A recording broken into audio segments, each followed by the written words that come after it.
When most people think of Port Stephens, they picture a summer beach holiday.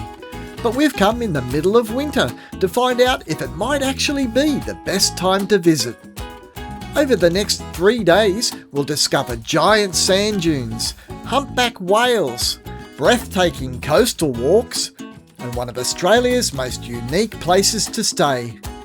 Can you really experience the best of Port Stephens in just 3 days? We're Chris and Lydia. Let's find out. Welcome to the Roving Balys. We are up in the beautiful Port Stephens and we're staying here for 3 nights. Just 2.5 hours north of Sydney, Port Stephens is built around a massive natural harbour, twice the size of Sydney Harbour. Rather than a single town, it's a collection of coastal communities, including Nelson Bay, Shoal Bay, Fingal Bay and Anna Bay. And it was in Shoal Bay that our winter getaway began, as we checked in to the Shoal Bay Holiday Park late on a Friday afternoon. Let's go and explore our little cabin. Oh, how nice is this? Looks cosy. How lovely. Look at this, it's nice and light and airy. This is us seeing it for the first time. Nice little dining table, got your telly, your lounge. Lovely, good sized kitchen, isn't it? It is. So if you want to cook and stay here for a week or so, or a couple of weeks, you got everything you need. You got everything, it's just like a home. Full size fridge and freezer, microwave, cooktop, you've got everything. This is big enough for a family. There's 2 single beds in here. So if you've got kids, they can come and stay here. Or if someone's snoring, you can stay in here. I might be sleeping here tonight. Yeah. And this is our bedroom, lovely, or my bedroom. But this looks nice and cozy. Shall I do the official bed test? Yes. Okay. Oh, yeah. Oh, yeah. It's actually really soft and I love a soft bed. Yes. So good night's sleep for me tonight. I recommend the bed, that's good. You've got a tiny little TV there too. Little telly if you want to watch something, but we've got a big telly out there. So got a ceiling big fan in the summer, you'll need this. And I did notice out here that they've got fans, which is nice to circulate the air, and an air conditioner. Yeah, so reverse very cycle. Comfortable. It's absolutely got everything you need, really clean, really nice. So nice for family of 4 to, some friends as well could come and stay here easily, but I'm excited, very excited.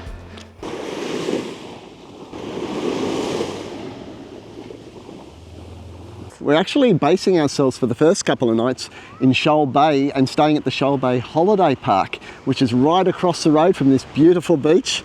A wonderful place to stay, and it's just down the road from all the Shoal Bay shops and restaurants. So it's currently winter up here at the moment, but you can see the sun is still shining and it's a beautiful day. And today we're off on a boating experience to watch some whales. But first, I need some breakfast. Okay, I agree.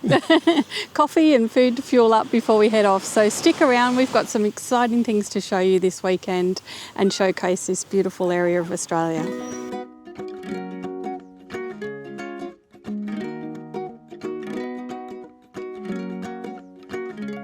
Shoal Bay has a relaxed village atmosphere, and judging by the crowds, Mermaids Cafe was the place to be for breakfast on a Saturday morning. Sure, we could have grabbed one of the comfy chairs inside, but we couldn't resist the chance to sit outdoors and soak up the beautiful winter sun.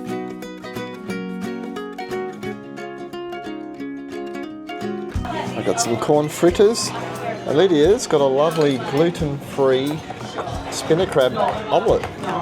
Blue swimmer crab. In the summer months, the calm waters of Shoal Bay are the perfect spot for swimming, sunbathing and family fun. In winter, the beach is just as beautiful, but far less crowded, although we did spot a few brave souls enjoying a chilly dip.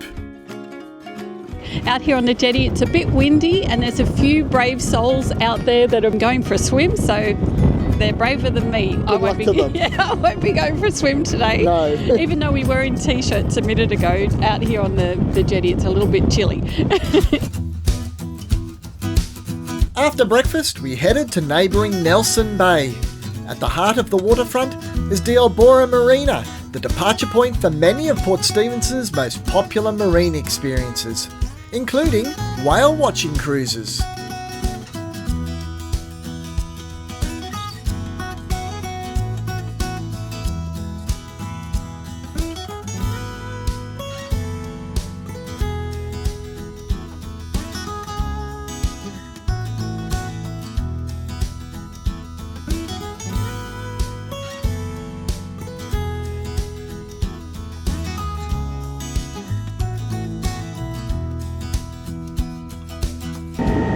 We've jumped on a moonshadow whale and dolphin watching cruise this morning, leaving from Nelson Bay.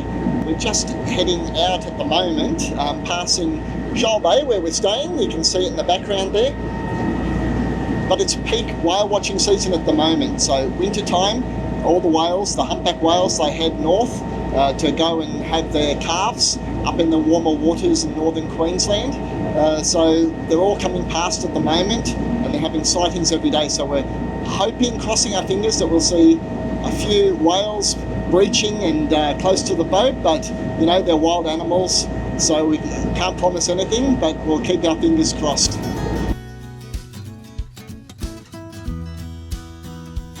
Okay, on the migration at this present time, humpback whales are coming up from the right hand side, that's the south. And they've got to come around the island there, you can see down to the right, Fingal Island, which is a great spot for us to try and intercept them.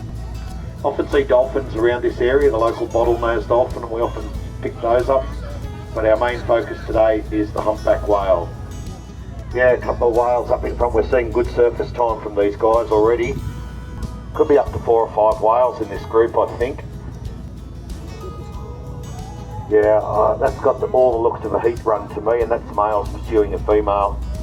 It can get quite boisterous. The whales, males challenging each other for the females. These guys have got some speed on too, as well. Don't normally travel at this speed on the migration.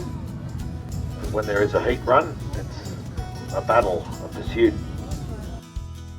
A wild migrating humpback whale can grow to 16 to 18 metres and weigh up to about 30 or 40 tonnes, quite a large animal.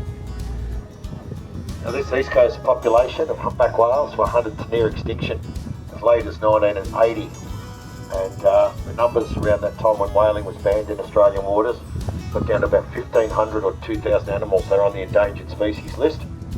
In the short 40 years since whaling was banned, these guys have increased their number back up to around about 30 to 40,000. It's still increasing about 3 to 4% every year. We are starting to run out of whale time, but we are up near the islands. That means we can go in back through the islands and check out a couple of these beautiful islands off Port Stephens. It felt like only 5 minutes, but we followed the whales for nearly an hour before heading to nearby islands to look for fur seals. Yeah, one definitely there on the left, sunning himself on the rocks there. Just lifted his head up, see? Movement on the rocks there on the left. Another one straight in front of us as well. Straight up on those rocks in front of us. Just lifted his head up.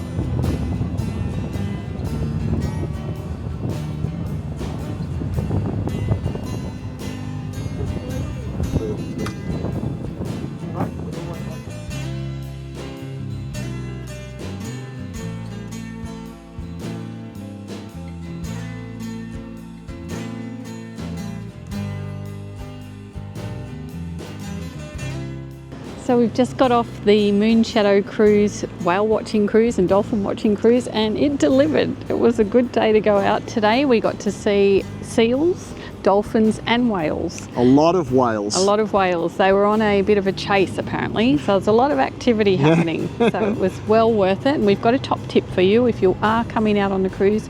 Stick to the front right-hand side because they like to keep the sun on the left-hand side, and you'll get to see more of the whales on the right-hand side. So that's our top tip. The ship's quite a large ship, which is great because it is quite breezy this morning. We didn't have any motion sickness problems or anything like that. didn't even really feel the motion of the boat. So only occasionally when we hit a wave side on. You could buy a coffee on board or food or drinks. There was lots. There was bathrooms as well. Very comfortable cruise. There's little booths inside too if you want to sit down. You don't want to be out in the wind. But no, you've got all choices: inside, outside, front, back, in the sun, under shelter. Great cruise. Excellent. Highly recommend it. The Albora Marina isn't just for boaties. It also has some lovely shops, galleries and waterfront restaurants, making it a great place to eat and drink, or just hang out.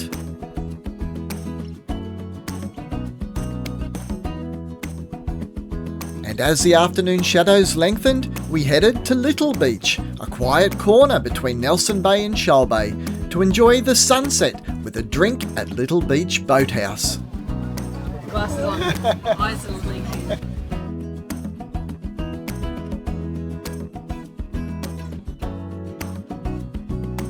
So we've come down to a little, I would call it a hidden suburb of Port Stephens because it wasn't easy to find, but it's called Little Beach, and we've come down to Little Beach Boathouse, which on the lower level here, right next to a jetty, but with a beautiful view of the sunset. The sun's about to go down.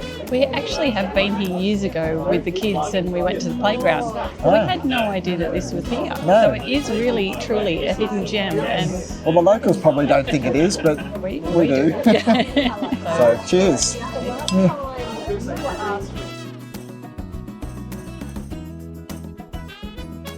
So we've just found out that there's a restaurant upstairs as well that's supposed to be really nice, but unfortunately we can't dine there tonight because I have a very important chef who's about to cook me dinner, whose name is Chris. We're having a barbecue tonight back at the holiday park, so let's go and get cooking. So we've got a barbecue pack from restaurant 2317 and going to have a look what's in our little barbecue pack. Aha, I got it open. We've got 2 little salads, yum, and we've got some bread. Oh, what's this? These look nice. Oh my goodness. Decent steak, an eye fillet steak. Potato salad? Yep. Potato salad. They've even catered for me, being gluten-free. I've got my own gluten-free bread, all wrapped separately. Everything's gluten-free, so they've been very thoughtful and created a lovely little box for us. And that's restaurant 2317. Ooh, I'm looking forward. We should cook that tonight. I'll let you do that and I'll taste test. Looks yummy. Yum, yum, yummy.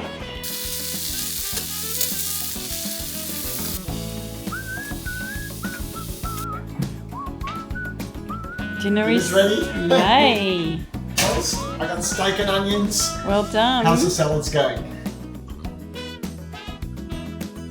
I've got a little bit more than you, but...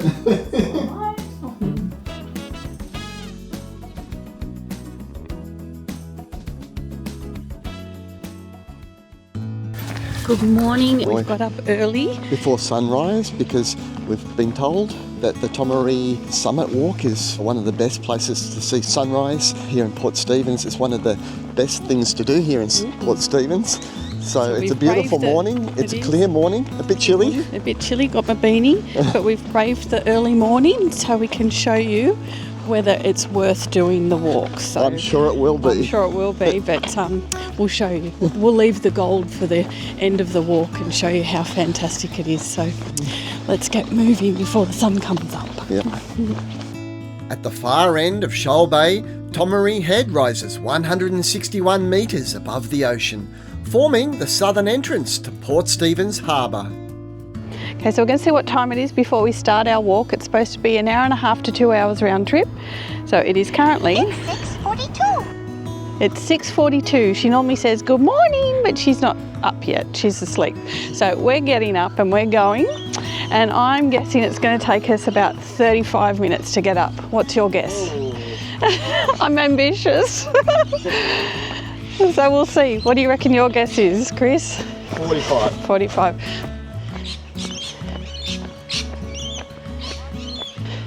I might change my guess to 45 minutes. I just saw the slope. Yeah, I think we go up the stairs here.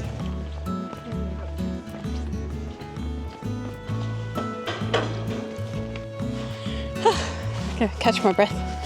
I guess what I would say is if you do have disability issues, this is probably not the right path to come on because there's not any access for wheelchairs and it's extremely steep. So we've chose a difficulty level 5, I noticed today. So I actually don't know what that means, which is probably a good thing because I may not have come. But when I look at that, I'm like, I'm so glad I got up early. So we're not even there yet. So let's keep walking.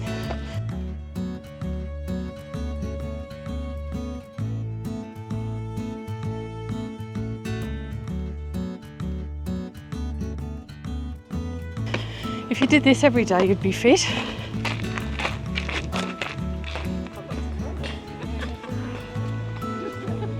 We did it! What time is it? Here we go. It's 7:07. 7:07. So That's pretty good timing. 6:42 when we left. So that's 18:25. It was 10 minutes off what I thought it was going to be. We made some pace. So look at We that did good. sunrise. Wow. That's fantastic. Whew. I think I'm fitter than I thought I was. So there's a couple of viewpoints up here. So make sure you don't just stop at the first one. This is the view south. As well as this Tomaree summit walk, there's also a long coastal walk that runs all the way from here at Tomaree Head, all the way down to the sand dunes. It's about 27 kilometres long. It follows the coastline and it's supposed to be a really nice walk, maybe a 2 or 3 day walk.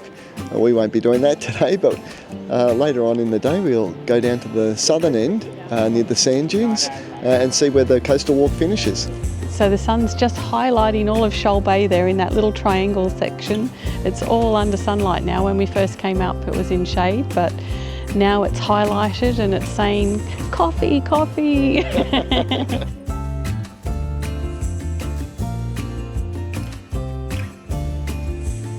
So for the history buffs, you can also come and see some gun emplacements that were built in World War II. They thought it might be an easy spot for enemies to come and land to invade Newcastle, and Newcastle was pretty important for its steelworks during World War II, so they built these gun emplacements just in case enemy ships came and tried to enter the Port Stephens area. So we're back down now, we made it up and back. It's actually windier down the bottom of the mountain. It is, it's hard to put my beanie back on. Yeah. But it's a definitely well worth it. So if it's in your comfort zone, highly recommend it. The views up the top were absolutely spectacular. And I definitely recommend coming at sunrise. Yeah, for sure. It just added that extra bit of magic to it. And I think coming at this time of year is a great time of year to come because it's a lot cooler and it's a lot easier to climb the mountain. So I would highly recommend that. But we've got something really special to do now. But before we go and do that, I think we need to have a coffee. Yeah, we need a reward for that lovely hike.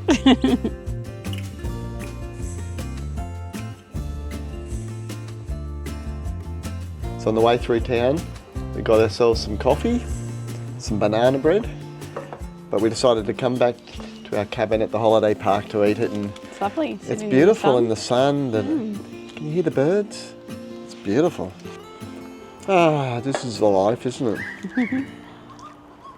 After one last coffee at Shoal Bay Holiday Park, we headed south to Birubi Beach to tackle one of Port Stephens' most popular attractions, the massive Stockton Sand Dunes.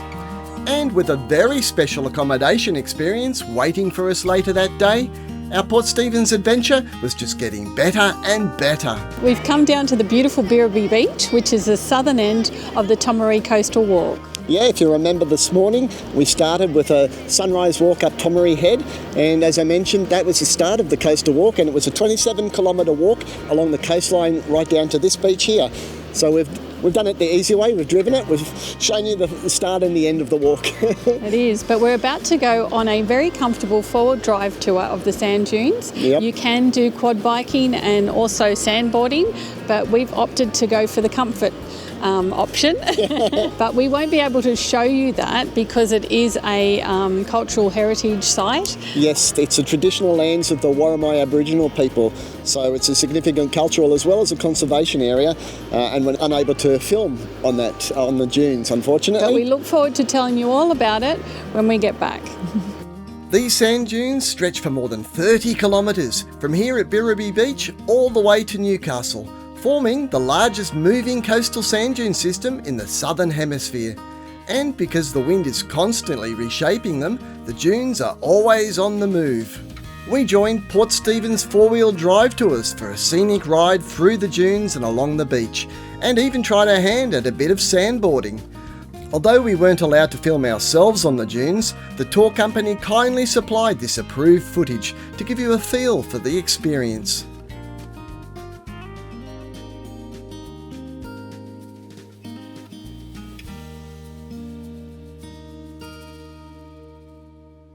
The sand's invaded the chairs. To be like a little kid. Nice for me. It's just right. Well, that was amazing. We went sandboarding, we went along the beach.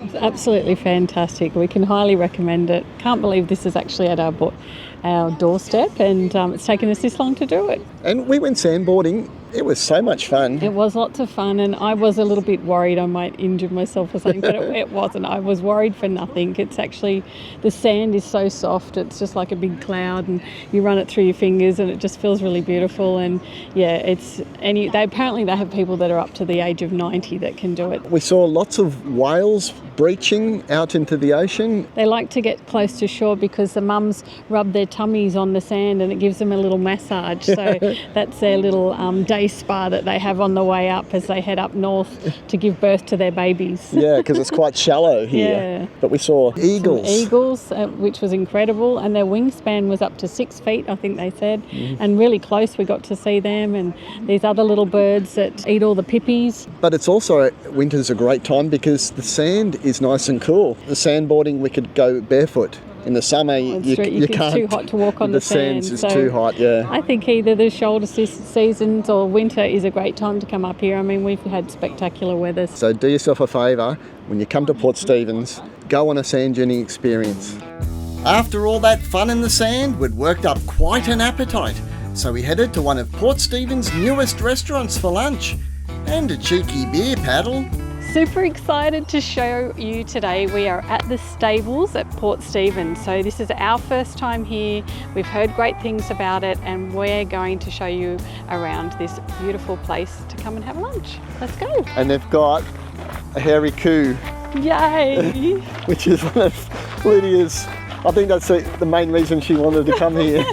I love animals. Wow, what a beautiful property. Isn't this just a gorgeous property? It is. Look at the house here. So lovely. Oh my goodness. Look at that. Hello, how you going? Sorry we're late, Lydia and Chris.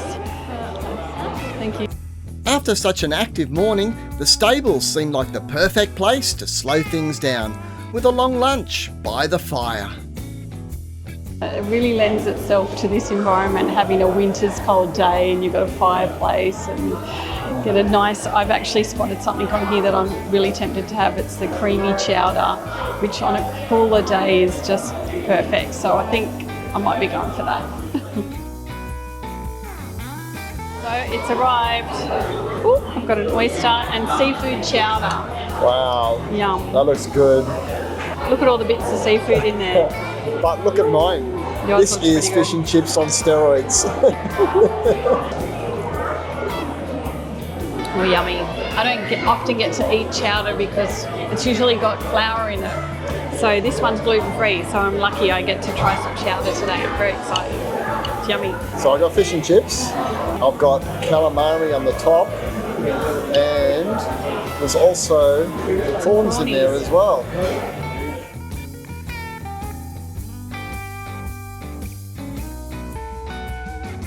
So they also brew their own beers here at the stables. It's actually only opened about 6 weeks ago, so they're still creating their range of beers. But they've got a hazy here that I had with dinner, and it was absolutely fantastic. So if you come here, try the hazy. That's my tip. A hairy coo. Hairy coos. I want to go and give him a hug. We were halfway down the driveway and then I saw him out of the corner of my eye coming back up to the fence. I said to Lydia, there's the hairy coo. Oh, there's another one. He's coming around the corner. He's coming too. as well. Here he comes. I think Lydia's found her new pet. Yeah, I do. I want a miniature one. Can you get miniature hairy You coos? can. These adorable Highland cows kept us entertained for the next half an hour, and we probably would have stayed all afternoon if Lydia had her way. Eventually though, I managed to coax her away. All right. We'll come back another day. Okay, well we need to check into our new accommodation now. We're heading to our new accommodation now, and this has been somewhere I've been wanting to stay for quite some time.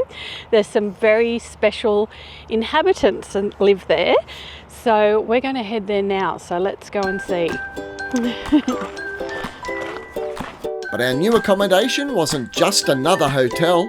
Tonight we'd be sleeping right inside Port Stephens Koala Sanctuary. Let's go. I'm so excited. We've arrived. Come on. This is our little hut, our little tent. It's a tent. It's a glamping tent. We're glamping.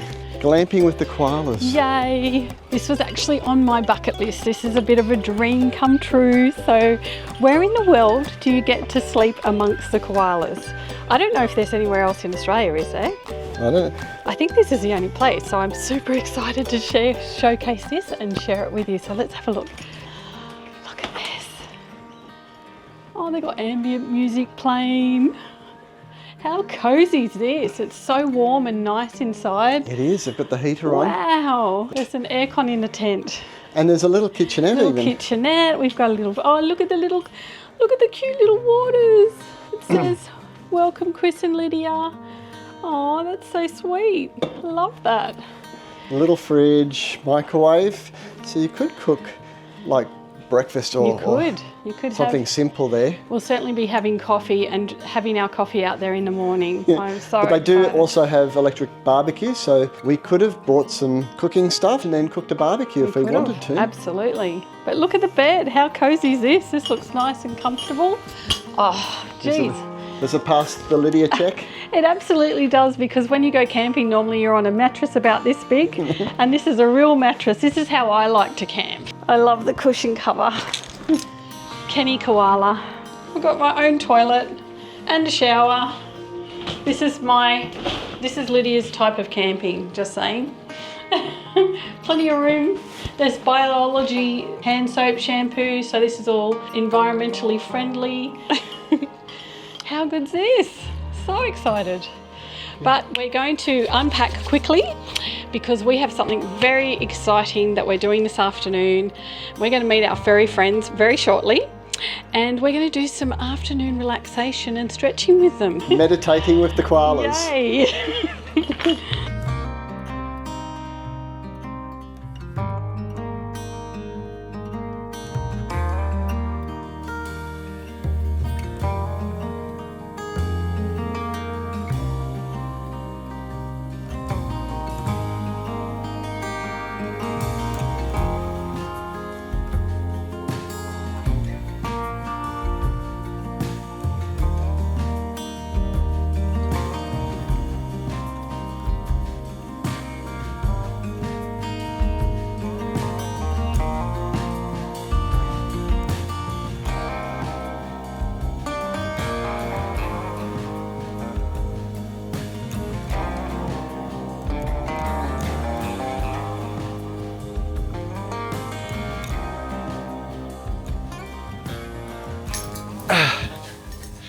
Well, I'm feeling completely rejuvenated after a relaxing meditation amongst the koala bears this afternoon. I think we'll sleep very well tonight. Put us in the right headspace for a good night's sleep.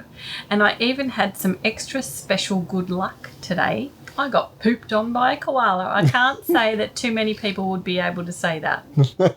I never thought I'd be able to say that. I'm sure it can't be bad luck, so it No, must I be think good it luck. must be good luck. Yeah. I'm taking it as a good sign that the koala liked me. We're looking forward to really exploring this place tomorrow. It's going to be very exciting. We get to meet all the koalas and go for a walk. So we'll see you all in the morning. It's a wrap. Good night.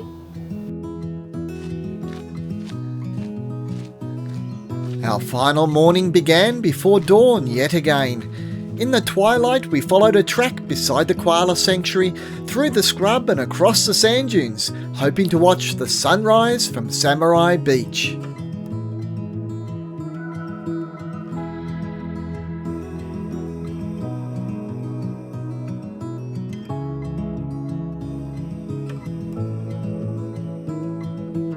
The whales are pretty active out here this morning. We've just seen some big splashes, and maybe if you're lucky behind me, one might just jump up right at the right moment. You'll see a big splash behind the break here. So it's a very active time of year to see whales migrating north. And we've already seen about 3 this morning just splashing out of the water off to the distance. But there you go, there's one out there now. Can you see? We've been able to see them on this trip on the boat, and now we're able to see them from the beach. We've had a great whale watching experience this weekend. Right out in the water out there.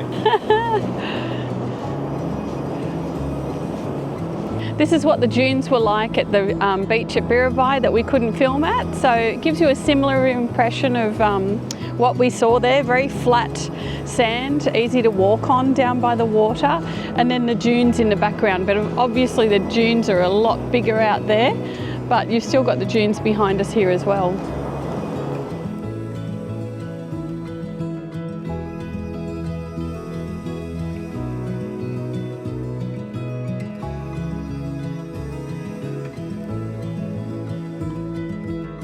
Definitely worth getting up early for in the morning and coming down. I don't think I've ever gotten up early, seen a sunrise and gone, gee, I wish I stayed in bed. So I'm absolutely grateful for such a beautiful morning, to be able to see such a beautiful sunrise. And today continues, we get to meet some very furry friends and have some delicious breakfast.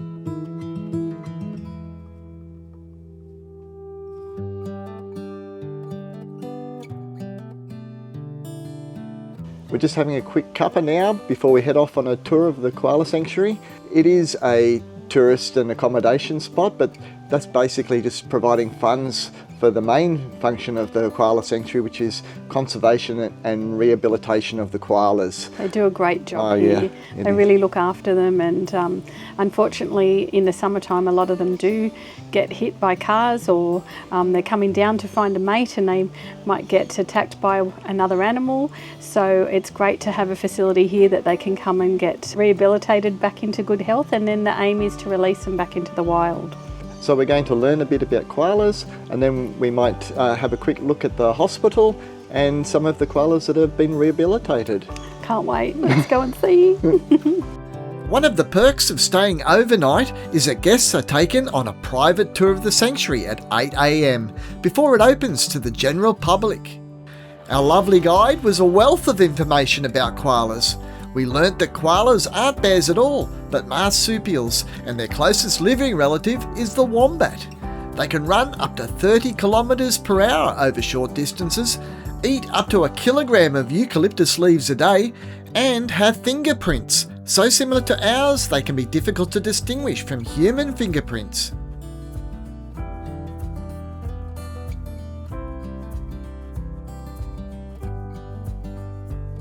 The sanctuary here is first and foremost a hospital for the injured and orphaned koalas.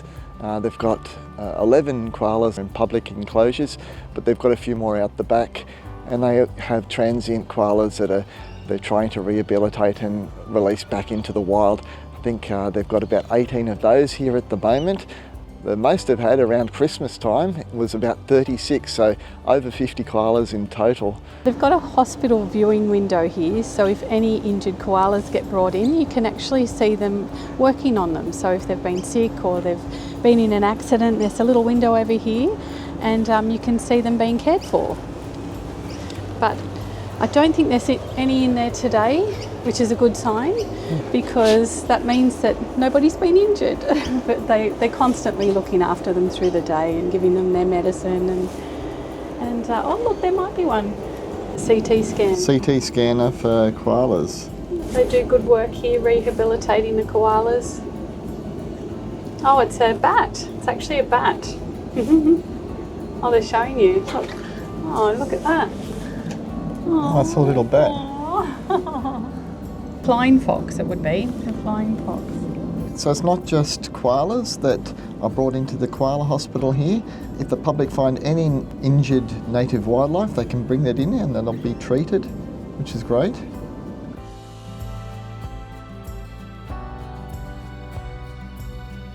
Up in the public enclosures, we met some of the sanctuary's resident koalas, including animals that are unable to be released back into the wild and others still undergoing treatment. They might not be 100%, but some of them can still put on quite a show.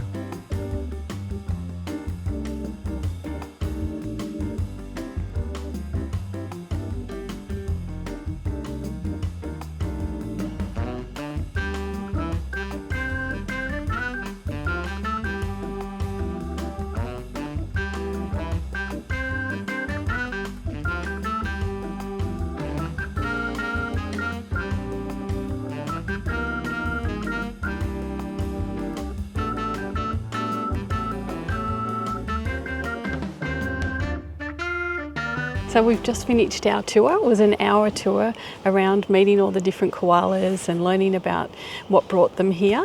Some were hit by cars, unfortunately. Some are sick and injured in other ways.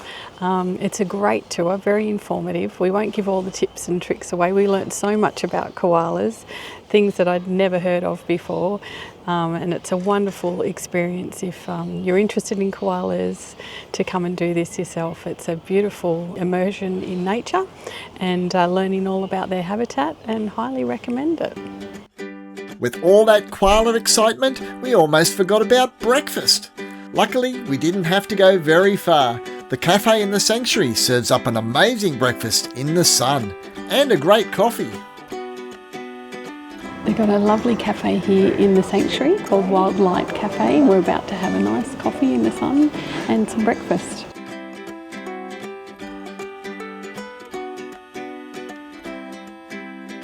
Coffee's arrived.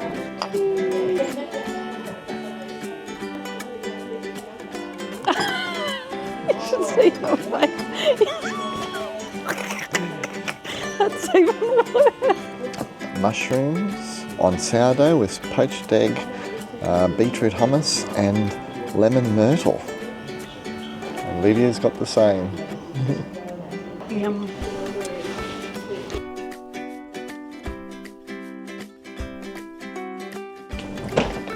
Unfortunately, it's time for us to check out of the sanctuary, which is a bit sad because we could have definitely stayed here a bit longer. It's a beautiful spot, very nice to be amongst nature, isn't it? It's peaceful and just the sounds of nature. It's great. Beautiful. But don't go anywhere. We've got one more exciting adventure planned in Port Stephens before we head off. So let's go. Port Stephens had given us beaches, whales, sand dunes and koalas. But before heading home, we discovered one more side of the region. Port Stephens is also home to Williamtown Airport and Air Force Base. And at the end of the runway, we found Fighterworld, a museum dedicated to Australia's military aviation history. We're here at a museum right next to the Air Force Base called Fighterworld. So if you're into your planes and military planes in particular, then you'll really enjoy this part. Stepping inside, we were immediately surrounded by an impressive collection of military aircraft, many with a direct connection to the Air Force Base just next door. But before taking a closer look at the planes, we decided to try our hand at becoming fighter pilots ourselves on the F-18 Hornet flight simulator.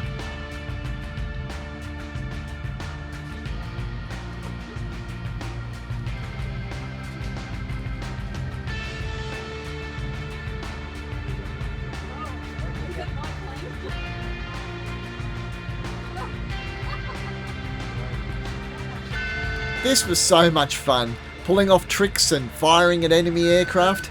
It takes a lot of coordination though, especially when it comes to nailing the landing.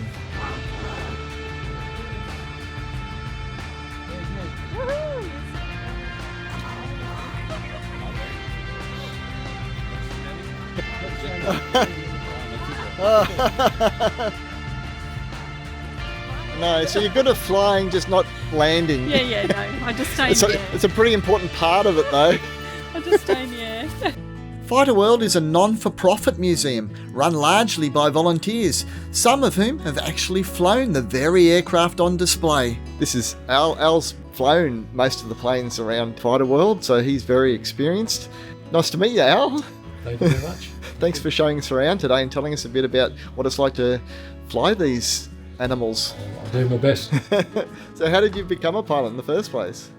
I joined the Air Force when I was 15 as a radio apprentice. I was posted here at Williamtown as a radio technician. I worked on aircraft like the Sabre, and in 1964, when the Mirage turned up, I worked on the Mirage. At the time, there was a gliding club formed here at the base, and so I put my hand up, and that was member number 1 of the gliding club. That piqued my interest, and so I applied for pilot training. I was successful and went through pilot training. And so after a couple of years on Canberra bombers, I went to Vietnam for a year, or best part of a year. And coming back from that, I was fortunate enough to be posted to F-111s. Yeah. In Vietnam, I was able to fly an aircraft called an OV-1, which was an American-built forward air control airplane. And it was beautiful, just absolutely fabulous to fly, and spacious, not like the British type aeroplanes.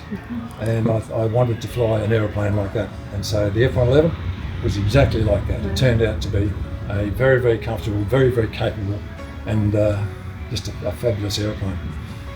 So in 1973, I went over to America, Nellis Air Force Base near Las Vegas.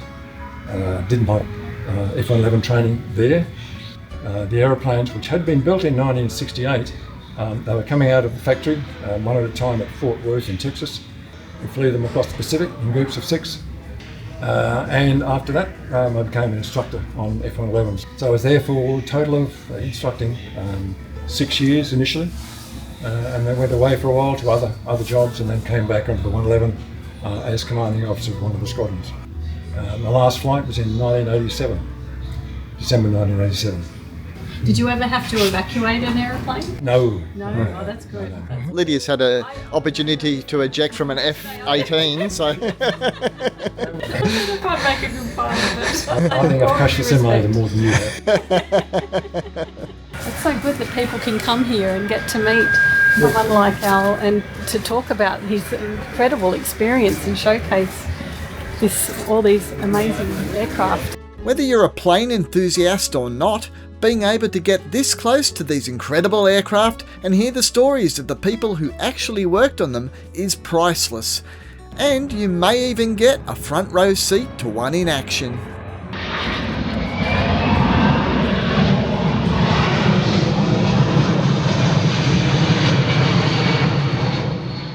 So what a wonderful way to wrap up our time here in Port Stephens. It's been a fantastic 3-day winter getaway. Yeah, we've beaten the crowds and beaten the heat, and we still so much to do here in the winter. It's been fantastic. We hope that you get an opportunity to come and explore here yourself. And if you like what you saw today, we hope that you can subscribe to our channel and come roving with us again soon. Bye for now. Goodbye.